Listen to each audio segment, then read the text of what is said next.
Hello friends, स्वागत है आपका फिर से हमारे चैनल में। और आज हम जिस समरी को डिस्कस करेंगे वो है द थीव स्टोरी। बड़ी ज़रूरी, बड़ी इंपॉर्टेंट स्टोरी है। क्लास 10 का चैप्टर है और फुटप्रिंट विदाउट फीट बुक है। और इस समरी को हम बड़े आसानी से आपको समझाएंगे और वैसे ही आपको इसको समझ के एग्ज़ाम में लिख देना है। पूरे चैप्टर के क्वेश्चन आंसर रटने की ज़रूरत नहीं है, बस आपको ट्रांसलेशन आना चाहिए। अपनी लैंग्वेज में बड़े आराम से स्टोरी को समझ के और किसी भी क्वेश्चन का आंसर दे सकते हैं। चलिए शुरू करते हैं। द थीव स्टोरी प्रसिद्ध लेखक रस्किन बॉन्ड की एक रोचक और प्रेरणादायक कहानी है। यह कहानी एक छोटे चोर लड़के और एक दयालु युवक के बीच का संबंध बताती है। इस कहानी के माध्यम से लेखक यह संदेश देना चाहता है कि विश्वास और दया किसी व्यक्ति के जीवन को बदल सकती है। कहानी का मुख्य पात्र हरि सिंह है, जो एक 15 साल का लड़का है।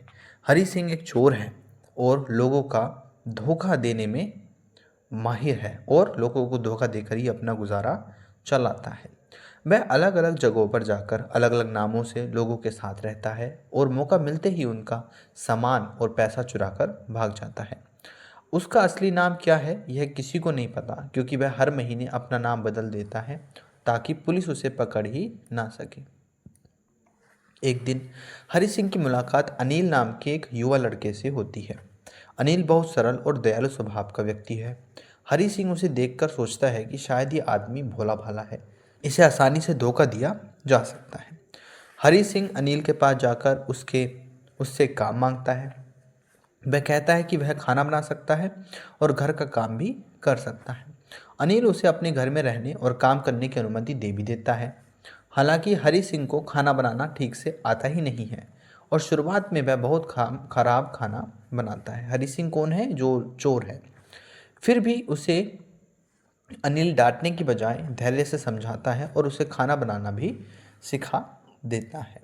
धीरे धीरे हरि सिंह और अनिल के बीच अच्छा संबंध बनने लगता है। वो दोनों दोस्त बनने लगते हैं।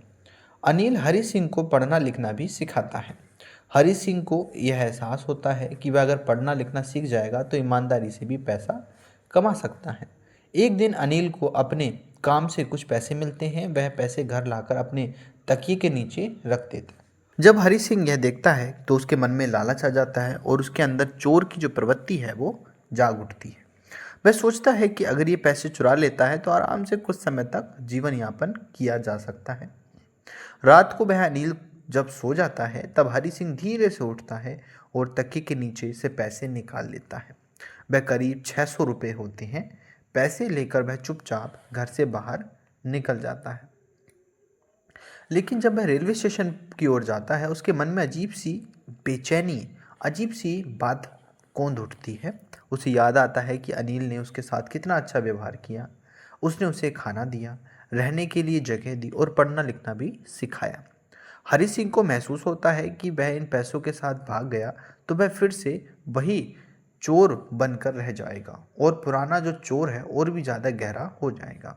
लेकिन अगर वह पैसे वापस जाकर पैसे लौटा देता है तो शायद उसका जीवन बदल जाए। अंत में उसका मन बदल जाता है और वापस अनिल के घर लौट आता है, यानी कि उसके अंदर का जो चोर है वो मर जाता है। चुपचाप पैसे फिर से तकिए के नीचे सरका देता है और उसके कपड़े बारिश के कारण गीले हो गए हैं, लेकिन वह संतोष महसूस करता है कि उसने सही काम किया है। अगली सुबह जब अनिल उठता है तो वह हरि सिंह को 50 रुपये दे देता है और कहता है अब नियमित रूप से उसे पैसे मिलते रहेंगे।